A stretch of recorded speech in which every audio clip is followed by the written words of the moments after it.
ہم اس وقت ایک جگہ پر رک گئے تھے اور اس وقت انگوری ایک ہاتھ سے مسلسل سینے کو سہلا رہی تھی۔ میں نے اس کے قریب بیٹھ کر پوچھا، زیادہ تکلیف ہو رہی ہے؟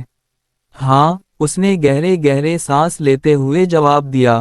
اکڑ کر بیٹھے رہنے اور جھٹکے لگنے سے درد ہو رہا ہے۔ میں نے پوچھا، مرہم والی وہ ڈبی کہاں ہے؟ انگوری نے جواب دیا، جیب میں رکھی ہے، ابھی ذرا سانس درست ہو جائے تو میں نکالتی ہوں۔ لاؤ نکالو ڈبی، میں لگاؤں مرہم، میں نے روانی میں کہہ دیا۔ اس میں میری بدنیتی کو کوئی دخل نہیں تھا اور میرے ذہن میں ایسا کوئی خیال بھی نہیں تھا۔ انگوری نے مجھے گھورا۔ سوری انگوری، میں گڑبڑا گیا، میرا یہ مطلب ہرگز نہیں تھا۔ مجھے اپنی بات پر شرمندگی ہو رہی تھی۔ میں اٹھ کر چند گز دور چلا گیا جہاں ٹخنوں تک گہرا پانی بہہ رہا تھا۔ میں نے پہلے جی بھر کے پانی پیا، پھر جوتے اتار کر پیر پانی میں ڈال دیے اور مڑ کر انگوری کی طرف دیکھنے لگا۔ چند منٹ بعد انگوری بھی اپنی جگہ سے اٹھ کر میرے قریب آ گئی۔ اس نے مسکراتے ہوئے میرے کندھے پر ہاتھ رکھ دیا۔ ناراض ہو گئے؟ میں نے کہا، کیوں، میں تم سے ناراض کیوں ہونے لگا؟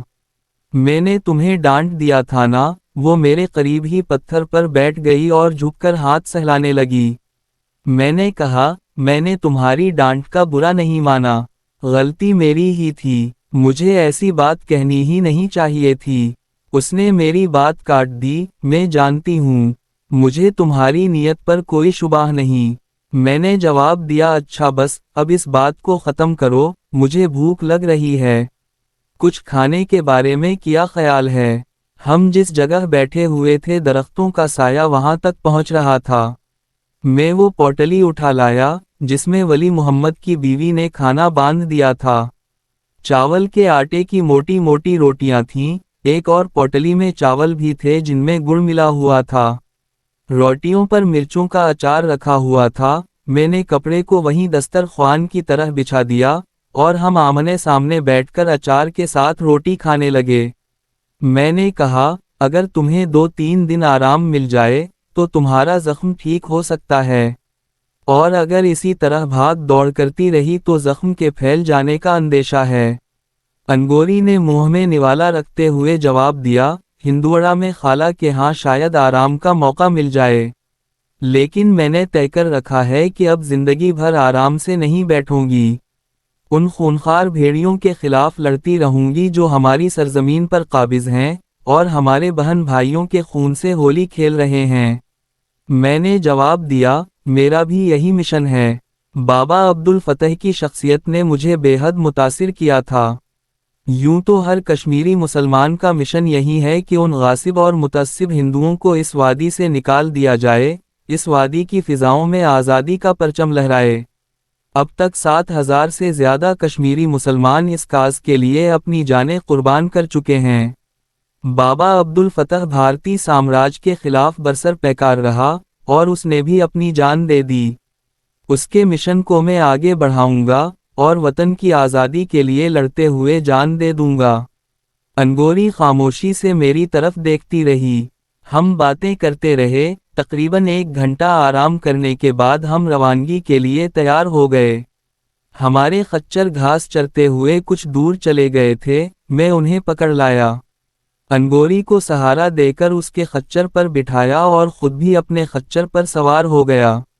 ولی محمد نے ہمیں بتایا تھا کہ یہ راستہ اگرچہ بہت طویل پڑے گا مگر اس لحاظ سے محفوظ ہے کہ اس طرف بھارتی فوج کی کسی گشتی پارٹی سے آمنا سامنا ہونے کی توقع نہیں ہے، اور ہم دوپہر کے بعد سنگرام پہنچ جائیں گے۔ سنگرام ایک بڑا قصبہ تھا اور میرے لیے اجنبی نہیں تھا۔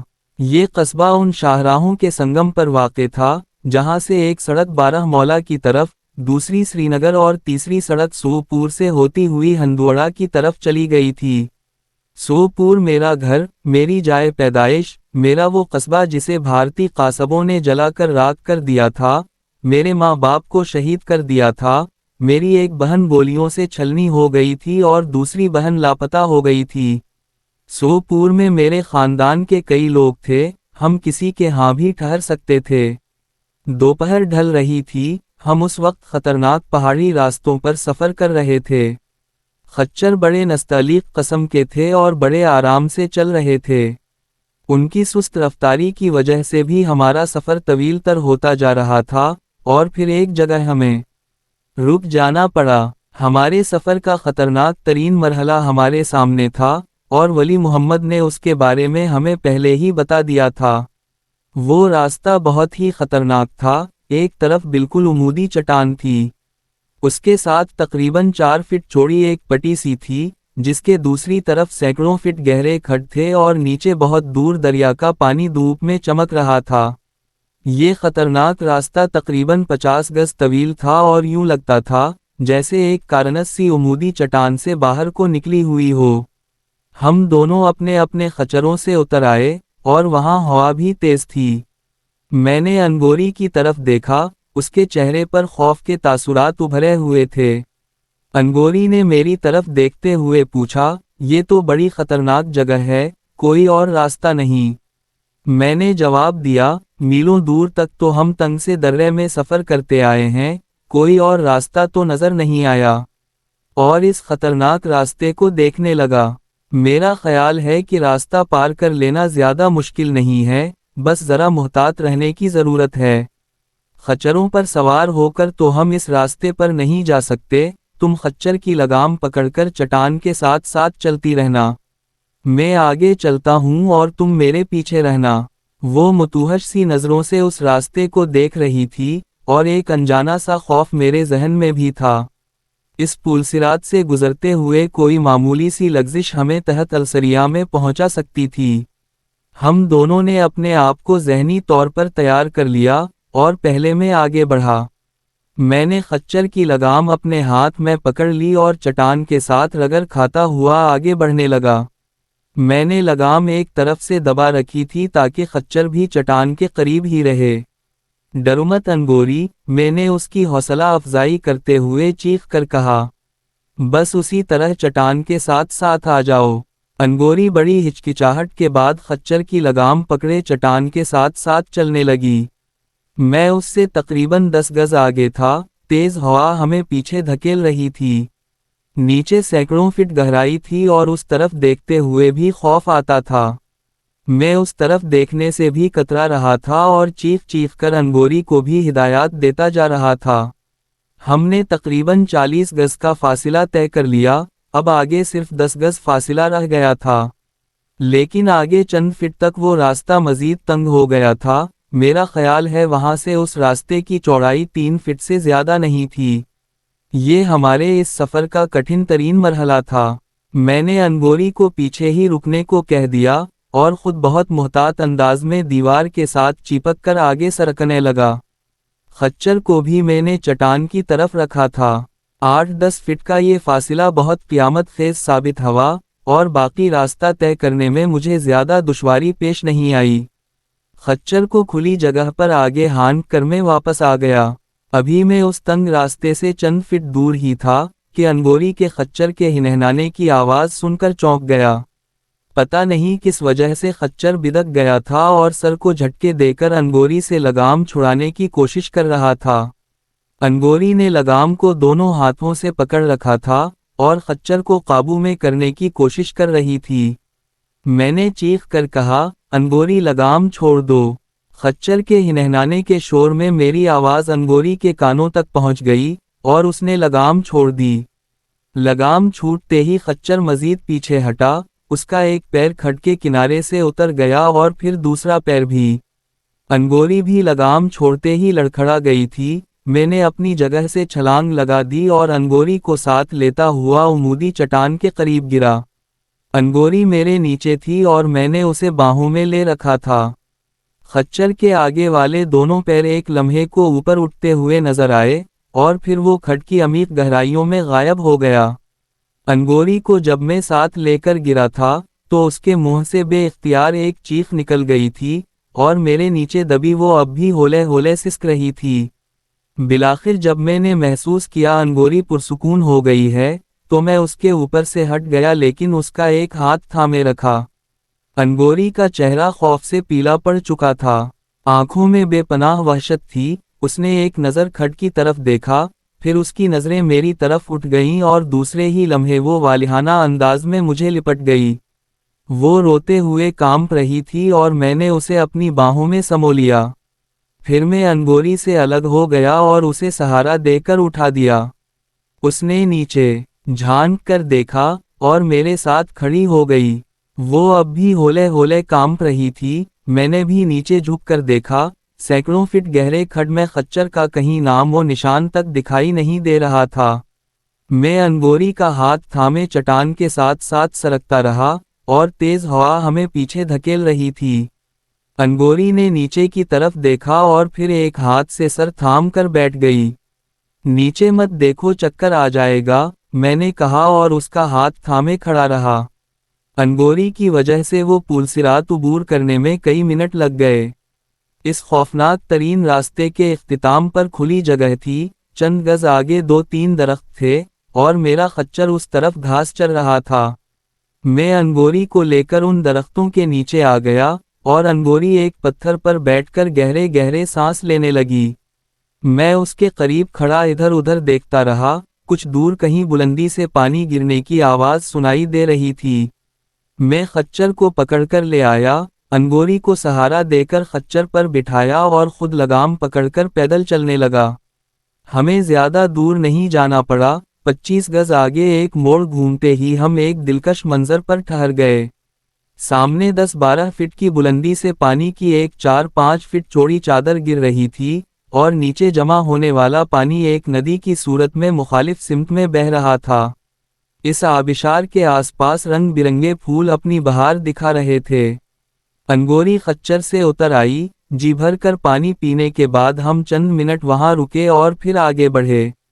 انگوری میرے ساتھ ساتھ چل رہی تھی، اس نے خچر پر بیٹھنے سے انکار کر دیا تھا۔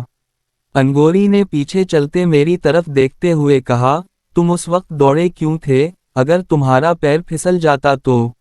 میں نے مسکراتے ہوئے جواب دیا، تو کیا ہوتا، خچر سے پہلے میں اس کھڈ میں پہنچ جاتا۔ انگوری نے مجھے تیکھی نظروں سے دیکھا اور کہا، آئندہ ایسی کوئی بات منہ سے مت نکالنا۔ میں نے کہا، اگر میں دوڑنا لگاتا تو خچر کے ساتھ تم بھی پاتال میں پہنچ چکی ہوتیں۔ تم تو خچر کی لگام چھوڑنے کو تیار ہی نہیں تھیں۔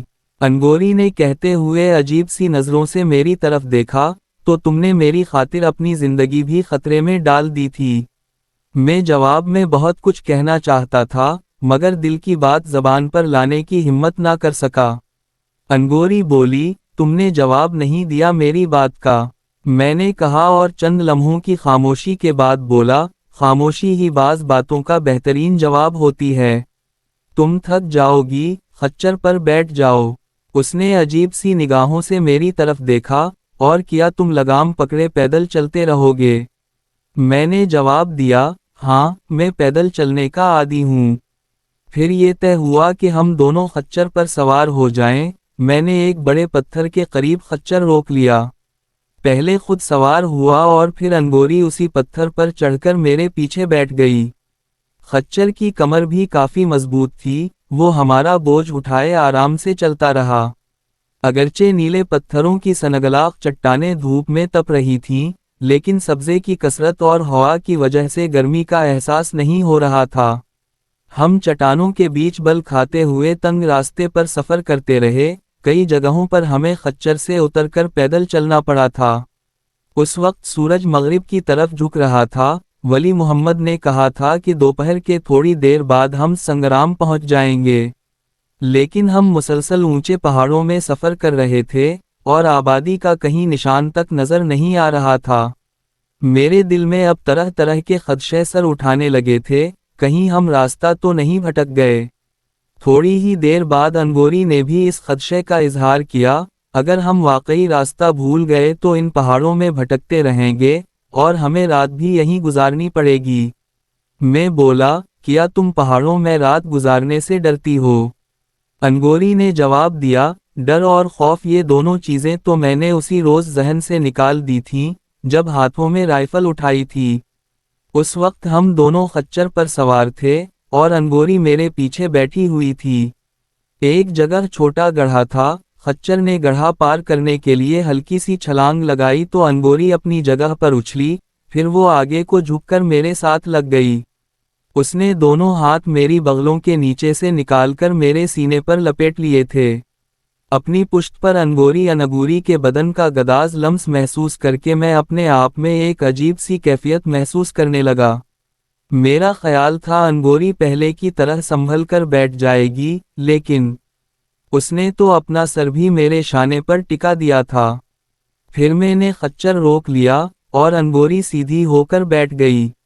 اس نے پوچھا، کیا ہوا؟ میں نے ادھر ادھر دیکھتے ہوئے جواب دیا، ہم واقعی راستہ بھول گئے ہیں۔ انگوری کے لہجے میں وحشت سی تھی، تو اب کیا ہوگا؟ میں نے کہا، راستہ تلاش کرنے کی کوشش کرتے ہیں۔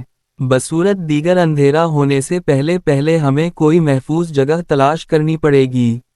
ہم ایک بار پھر چل پڑے، مگر خچر بھی تھک گیا تھا۔ اس کے چلنے کی رفتار بھی بہت کم ہو گئی تھی، اور ایک جگہ ہم دونوں خچر سے اتر آئے۔ میں نے خچر کی لگام پکڑ لی اور ہم پیدل چلتے رہے۔ ہم اپنا یہ سفر مزید 1 گھنٹے سے زیادہ جاری نہیں رکھ سکے، شام کا دھندلکا پھیلنے لگا تھا۔ اور پھر پانی کے ایک جھرنے کے قریب ہمیں ایک مناسب جگہ بھی مل گئی، جہاں رات گزاری جا سکتی تھی۔ وہ ایک کھوہی تھی، جو چٹان میں 5-6 فٹ اندر کی طرف چلی گئی تھی، اور اس کھو میں ہم ہوا سے بھی محفوظ رہ سکتے تھے۔ اور پھر ہم نے وہیں رات گزارنے کا فیصلہ کر لیا، کیونکہ اندھیرے میں ان چٹانوں میں سفر جاری رکھنا خطرے سے خالی نہیں تھا۔ یہ بھی غنیمت تھا کہ کھانے والی پوٹلی میرے والے خچر کی زین کے ساتھ بندھی ہوئی تھی، اگر وہ پوٹلی دوسرے خچر کے ساتھ ہوتی تو ہمیں بھوکے رہنا پڑتا۔ میں نے وہ پوٹلی اتار لی اور خچر کو کھلا چھوڑ دیا۔ ہم نے جھرنے کے قریب بیٹھ کر کھانا کھایا، پھر میں نے اس کھو کا جائزہ لیا۔ اندر کافی کشادہ جگہ تھی، ایک طرف کونے میں جلی ہوئی لکڑیاں اور کوئلے بھی نظر آئے، جس سے اندازہ لگایا جا سکتا تھا کہ کسی وقت یہاں کوئی ٹھہرا ہوگا۔ خچر کی لگام میں نے درخت کی ایک شاخ کے ساتھ باندھ دی، اور ہم دیر تک اس کھو کے سامنے پتھروں پر بیٹھے باتیں کرتے رہے۔ رات گہری ہوتی جا رہی تھی، اور تیز ہوا کی وجہ سے سردی میں بھی اضافہ ہو گیا، اور پھر ہم اٹھ کر کھو کے اندر آ گئے۔ دوستوں، امید کرتے ہیں آپ کو ہماری ویڈیو پسند آئی ہوگی۔ جانے سے پہلے ہماری ویڈیو کو لائک اور چینل کو سبسکرائب کریں۔ اگلی قسط میں آپ سے ملاقات ہوگی، تب تک کے لیے اللہ حافظ۔